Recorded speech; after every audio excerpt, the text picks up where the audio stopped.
Fala galera, resolvendo aqui com vocês mais uma rodada da Olimpíada Canguru. Qual que a gente vai resolver hoje? Vamos dar uma olhada.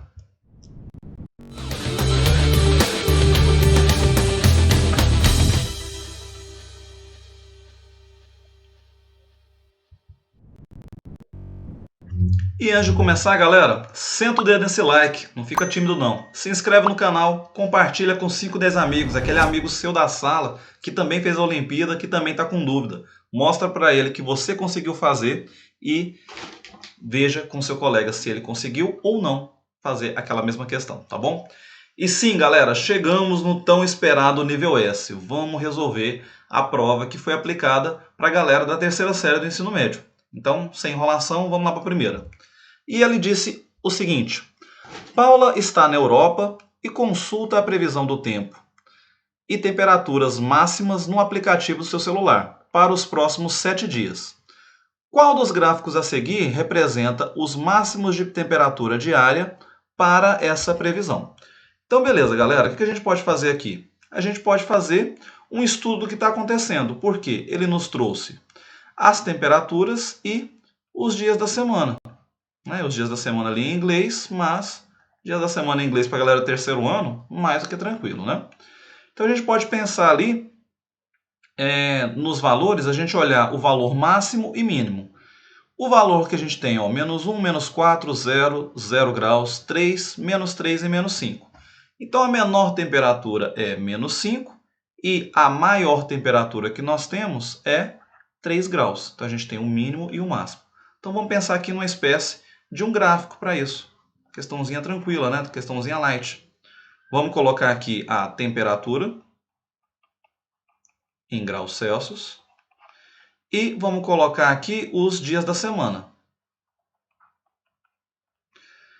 Como ele começou ali por sexta-feira, então vamos começar ali tendo sexta, sábado, domingo, segunda, terça, quarta e quinta. E as nossas temperaturas, vamos colocar ali aquelas variações dele, né? Então vamos colocar ali. Eu vou colocar, galera, todas as temperaturas acima do encontro dos eixos, mas aqui eu não estou seguindo a ideia realmente do plano cartesiano, tá bom? Sem julgamentos aí. Então a menor temperatura que a gente tem é menos 5 e ele vai variar até chegar a 3. Então eu vou colocar de 1 em 1. Então eu tenho menos 5, menos 4, menos 3, menos 2, menos 1. Vou subir esses valores aqui. Calma lá. Menos 1. Aqui a gente já sabe que é a temperatura, então eu vou subir essa reta um pouquinho. Até chegar no valor que nós queremos. Então tem ali menos 1, 0, 1, 2 e o 3. Bem lá em cima. Então beleza. Aqui a gente está trabalhando com as temperaturas. Então vamos olhar quais são os pontos que a gente tem. Por exemplo, um de cada vez. Olha lá. Na sexta-feira, marcou menos 1. Então vamos ter esse ponto. Sexta-feira, menos 1. Vamos marcando nossos pontos aqui. No sábado, foi menos 4. Então, sábado, menos 4. Ok. No domingo, 0 graus. Fazendo a mão livre, como a gente vai fazendo uma prova, né, pessoal? Na segunda, manteve esse 0 graus. Aí a gente foi para a terça, que foi a máxima, 3 graus lá em cima.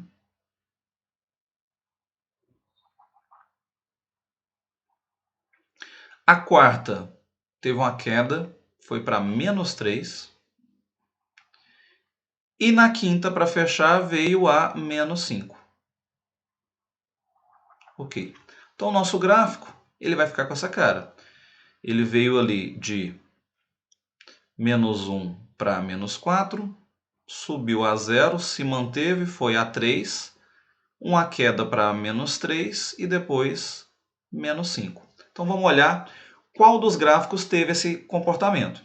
Então aqui a gente já vai eliminando, né? Olha o item A. Ele veio tendo uma um acréscimo, uma subida nos 3 primeiros. Então a gente já pode descartar. O item B, ele teve uma queda e manteve entre os dois segundos valores. A gente sabe que entre o segundo e o terceiro, e entre o segundo e o terceiro valor do nosso gráfico, não teve a mesma temperatura. Então a gente também descarta. Item C está bem parecido com o nosso gráfico, né? Olha lá, ele teve uma queda, subiu, se manteve, subiu um pouquinho e os dois próximos desceu. Então ele é um candidato. Vamos olhar para o item D. O item D, ele também está tendo um comportamento parecido, a não ser entre os dois últimos. Olha lá, ele desceu ao máximo e depois subiu. É isso que está acontecendo no nosso gráfico? Não. Ele teve uma queda nos dois últimos. Então a gente também descarta o item D. Item E também está parecido. Ele teve uma queda, subiu, se manteve, subiu e teve duas quedas. E agora, entre o item C e o item E, qual que a gente vai levar em consideração? É só a gente analisar, pessoal, essa parte da queda, ou seja, os 3 últimos pontos. Qual que teve uma queda mais bruta, assim como está acontecendo no nosso gráfico? O item C ou o item E? Claramente que foi o item E. Então, ele fica sendo o nosso gabarito. Então, aqui a gente já mata o primeiro com esse detalhe sutil. Tá? Item E de eu dei conta, a gente mata essa primeira questão. Ok? Vamos de próxima? Olha lá. Na questão 2, falava o seguinte.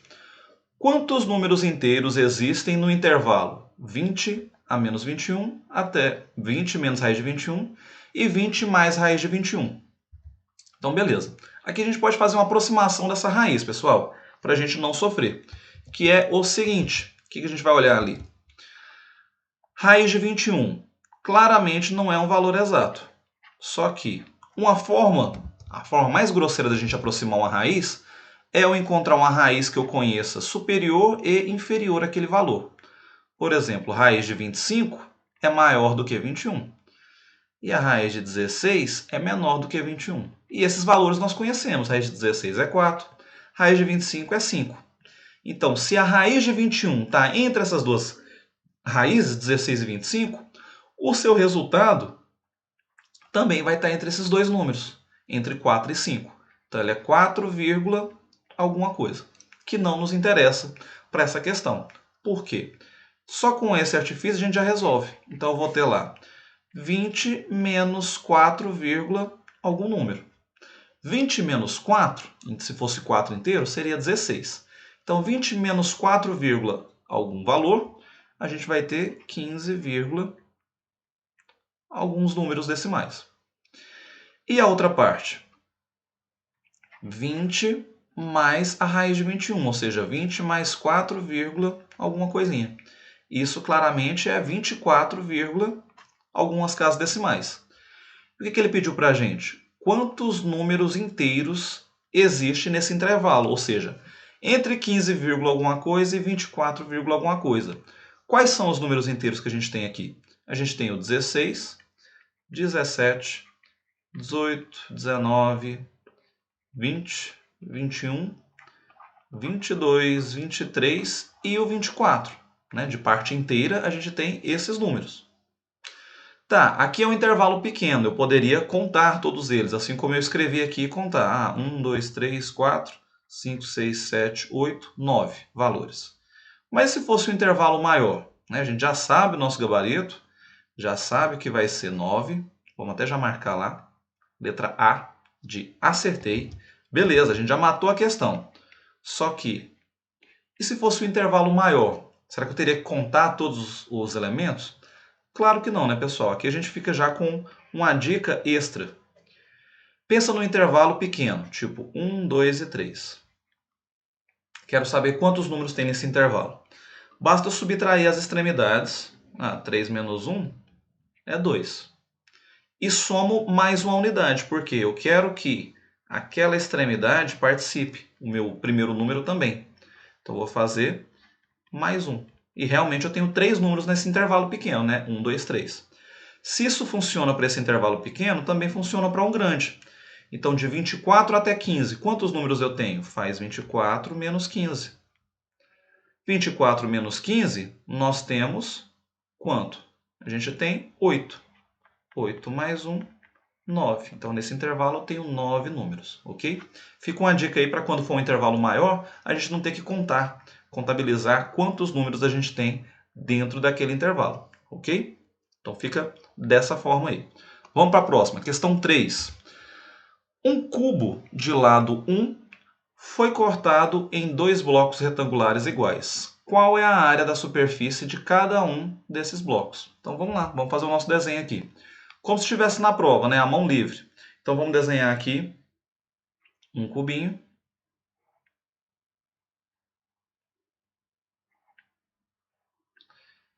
De lado 1. E ele falou que esse cubo ele foi cortado em 2 blocos retangulares. Então ele veio aqui e fez um corte. Por exemplo, nessa direção. Ele dividiu ele aqui. Dividir o meu cubo nessas duas partes. Então eu tenho essa parte aqui que eu estou pintando e a outra parte sem pintar. Essa parte que eu pintei eu vou desenhar ela aqui ao lado, tá? Para a gente ter a visualização melhor desse bloco retangular. Então ele vai ter mais ou menos essa ideia.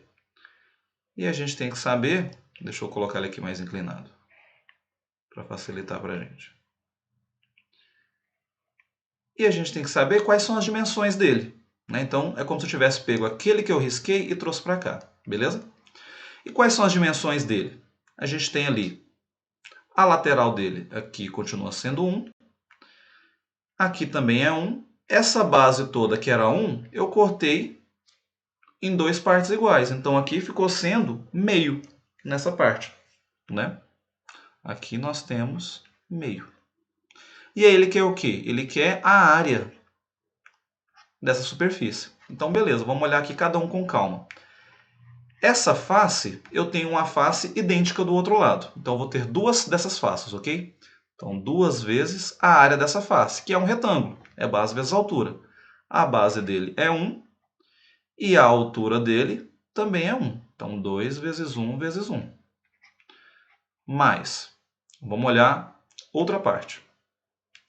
Essa face frontal, eu tenho a mesma face dessa na parte de trás. Então, por isso que eu vou multiplicar vezes 2. E o que eu tenho aqui formando? Ele é 1, que é a altura, e meio, que é a base. Então, 2 vezes meio vezes 1. Mais a outra parte, que é essa parte superior. Essa parte superior ela é formada por... Tenho tanto essa parte superior como a parte inferior também igual. Então, também vou multiplicar vezes 2. E vai ser meio, que é essa medida, vezes 1, que é essa mesma medida aqui. Tá? Eu posso simplificar o 2 com 2, o 2 com 2, então eu fiquei com o que na minha conta? 2 vezes 1 vezes 1 é 2, mais 1 mais 1. Então ali a gente tem 4. Então cada uma dessas áreas vai medir 4, e 4 era a letra D. D de dei conta. Matamos aqui mais uma questãozinha. Uma questãozinha fácil, né? Desde que a gente fizesse ali a visualização da figura. Sempre, galera, que não tiver o desenho, fica a dica para qualquer tipo de exercício. Não tem o desenho, faça a representação. Não precisa ser a melhor desenho do mundo. Basta que você entenda o que está fazendo. Olha que desenho horrível que eu fiz para vocês. Espero que tenha entendido, tá bom? Vamos de próximo? Olha lá, número 4 disse o seguinte. Um quadrado foi dividido em quadrados menores, conforme a figura. Um círculo cinza foi inscrito em cada um desses quadrados menores. Que parte da área do quadrado foi sombreada? Então eu quero a parte sombreada daquilo ali. Né? Então vamos lá. Eu vou fazer o seguinte. Eu vou dar um valor para os lados desse quadrado. Por exemplo, eu vou chamar de 10. Por quê? Eu vou subdividir para achar o raio desses círculos. Então 10 é um valor legal, porque aí quando eu dividir, eu vou ter valores inteiros. É mais fácil trabalhar. Né? Então aqui eu vou trabalhar ele sendo um quadrado 10 por 10. Então ali também vai ser 10. certo? Ok. Então, quadradinho 10 por 10. E aí eu vou pensar o seguinte. Olha primeiro para os círculos menores. Claramente eles são congruentes. E além de ser congruentes, se aqui nessa parte inferior eu continuasse desenhando eles, eu teria mais 2, idênticos àqueles 3 iniciais. Concordam comigo? Fazendo aquela linha. Então eu teria um total de 5. Então, se tudo é 10 e eu divido por 5 círculos menores, quanto que seria o diâmetro de cada um desses círculos? O diâmetro seria 10 dividido por 5, o diâmetro é 2. Só que lembra que o que nos interessa sempre para trabalhar com um círculo? É o raio dele, porque a área dele é dado por π vezes o raio ao quadrado, sem mistério algum. Então, se o diâmetro é 2, o raio vai ser 1 em cada um desses círculos pequenos. Olhando para esse círculo que eu marquei ali em destaque agora, se ele é a mesma coisa que 2 desses círculos menores, então o raio dele é o dobro. Então, ele teria raio 2. Aqui também raio 2, porque ele é congruente. Aqui também raio 2. Olhando, por fim, para aquele maior, ele é a junção desse círculo menor, né, em questão de diâmetro, com um do pequeno. Então, o raio é a soma do raio desses dois. Então, ele tem raio 3. Então, vamos fazer a área de cada um desses aí agora. Então, primeiro do de azul, como é que vai ficar? A gente tem 4 dos pequenos, né? Então, vai ficar 4 vezes π vezes o raio, que é 1. Vamos fazer a área de todos os círculos. Mais. Quantos que eu tenho de tamanho intermediário? Nós temos 3 que eu marquei de verde. Então, vai ser 3 vezes π vezes o raio dele. Ele é de raio 2 ao quadrado. Mais o próximo. Eu tenho 1, ou seja, 1π vezes o raio 3 ao quadrado. Tá? 1 ao quadrado é 1, 1 vezes 4, 4π. 2 ao quadrado, 4, 4 vezes 3, 12π. E 3 ao quadrado, 9π. Então, fazendo essa soma, 4 mais 12, 16, 16 mais 9, 25π. Ou seja, a área de todos os círculos é 25π. Só que o que ele pediu para a gente? Ele quer qual parte da área do quadrado foi sombreada. Então, ele quer uma razão entre a área do quadrado e a área das circunferências.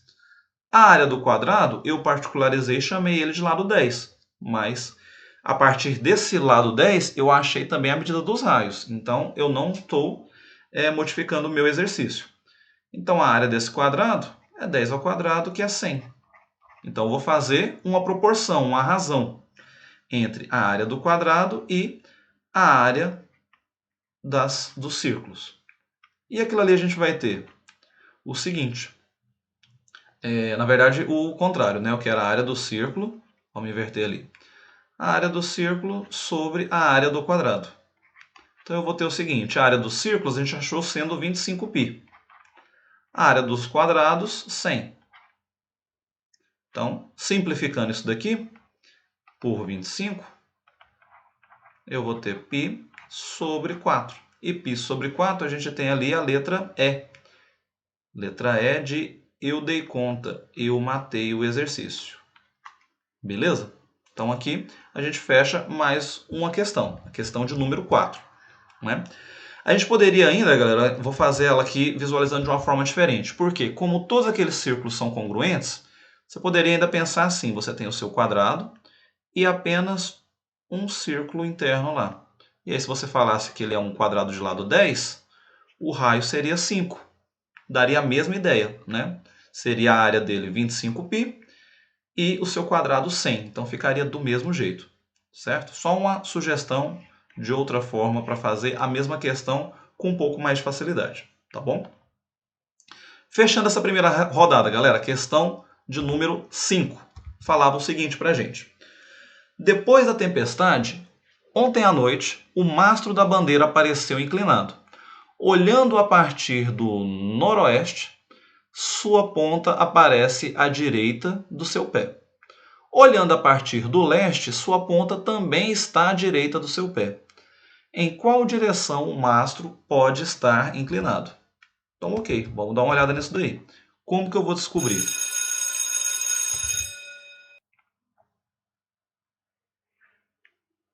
A gente pode visualizar isso daí, galera, da seguinte forma. Vamos fazer aqui a rosa dos ventos com os valores que a gente precisa, né? Com os pontos que a gente precisa. Norte, sul, leste e oeste. E os outros que ele indicou ali, né? Ele falou do noroeste. Noroeste, se a gente pensar ali um pouquinho, ele está entre o norte e o... Vamos colocar ali da mesma cor. O norte e o oeste. Aqui é o noroeste.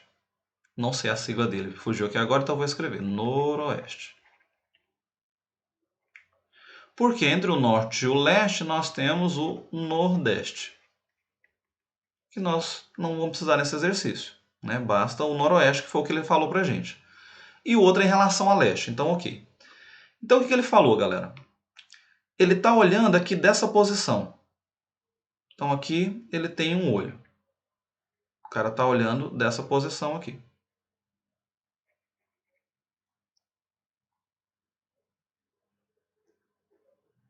Então imagina o cara está olhando aqui dessa posição. E aí ele falou o seguinte, olhando de noroeste, sua ponta aparece à direita do seu pé. Então qual que é a parte aqui que indicaria a direita? Essa parte aqui está à direita, a gente olhando daquela posição, certo? Ficaria à direita dele. E depois ele falou que olhando de leste, então se ele estivesse olhando aqui em relação a leste,